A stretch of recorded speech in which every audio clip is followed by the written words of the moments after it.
नमस्कार। किसी भी शख्स की कामयाबी उसे हमेशा बाकियों से अलग बनाती है। सफलता का कोई दूसरा विकल्प नहीं होता। और एक बात, सफलता की कहानियों में जबरदस्त एनर्जी होती है, लेकिन सवाल है कि ये सब बातें की क्यों जा रही हैं, क्यों कही जा रही हैं। तो बात कश्मीर की उस लड़की की जिसकी चर्चा सिर्फ उसकी कामयाबी की वजह से हो रही है। ये है बिस्मा काजी। बिल्कुल वैसे ही जैसे कश्मीर की बाकी लड़कियां हैं, लेकिन कामयाबी ने कितना कुछ बदल दिया है। बिस्मा काजी स्कूल टॉपर रही हैं, फिर इंजीनियरिंग की बारी आई तो वहां भी गोल्ड मेडलिस्ट। पेंटिंग भी क्या खूब बनाती हैं। कहते हैं कि वो अपने फीलिंग्स को पेंटिंग के जरिए ही उकेर देती हैं। साल 2017 से पहले आसपास के लोग उन्हें इसी बात के लिए जानते थे। फिर यूपीएससी रिजल्ट सामने आया, बिस्मा काजी की पहचान ही बदल गई और यहीं से शुरू हुई एक जबरदस्त सफलता वाली कहानी। बिस्मा की बात तब सबसे ज्यादा हुई जब उनकी तैनाती राजधानी दिल्ली में हुई।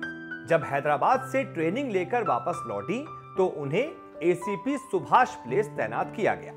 लेकिन यह सब बिस्मा काजी के लिए बहुत आसान नहीं रहा होगा। बिस्मा जम्मू कश्मीर की राजधानी श्रीनगर की है। श्रीनगर में ही उनके पिता की एक दुकान है। कहते हैं कि बिस्मा की मां ने एक दिन उन्हें कहा कि इंजीनियरिंग करने के बाद अच्छा पैसा तो मिल सकता है, लेकिन लोगों की सेवा का मौका नहीं मिल सकता। तो ये कैसे होगा?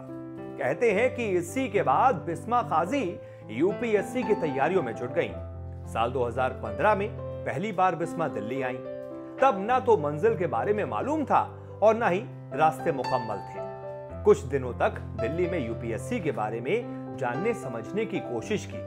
उसके बाद श्रीनगर लौट गई। घर में ही तैयारी शुरू की, लेकिन ना तो इंटरनेट था और ना ही अच्छे हालात थे। ये उस दौर की बात है जब श्रीनगर पूरी तरह से शट डाउन था। और तो और हिम्मत की दाद दीजिए, जिस दिन बिस्मा काजी को यूपीएससी के लिए एग्जाम देना था, उसी दिन परीक्षा सेंटर तक पहुंचना भी बहुत मुश्किल था। लेकिन सब हुआ, क्योंकि आगे इतिहास को अपना स्थान जो बनाना था। आगे की कहानी भी जान लीजिए। जब बिस्मा काजी की मेहनत का परिणाम आने वाला था, उस वक्त वो श्रीनगर में ही थी। ना तो इंटरनेट चल रहा था, ना ही कोई खबर आ रही थी। तभी किसी तरह से बिस्मा को पता चला कि वो 115वीं रैंक के साथ यूपीएससी पास कर गई हैं। कुछ देर के लिए पूरा परिवार रो पड़ा, क्योंकि यह सफलता छोटी नहीं थी और बिस्मा काजी के लिए तो बिल्कुल भी नहीं। उसके बाद ट्रेनिंग की शुरुआत हुई। बिस्मा को उनके सीनियरों का जबरदस्त साथ मिला। अभी उनसे मिलने के लिए दिल्ली के अलग अलग इलाकों में रहकर तैयारी कर रही लड़कियां आती हैं। उनसे उनकी सफलता का मंत्र पूछती हैं और वो बताती हैं कि बिना कोचिंग किए कैसे तैयारी की जाए।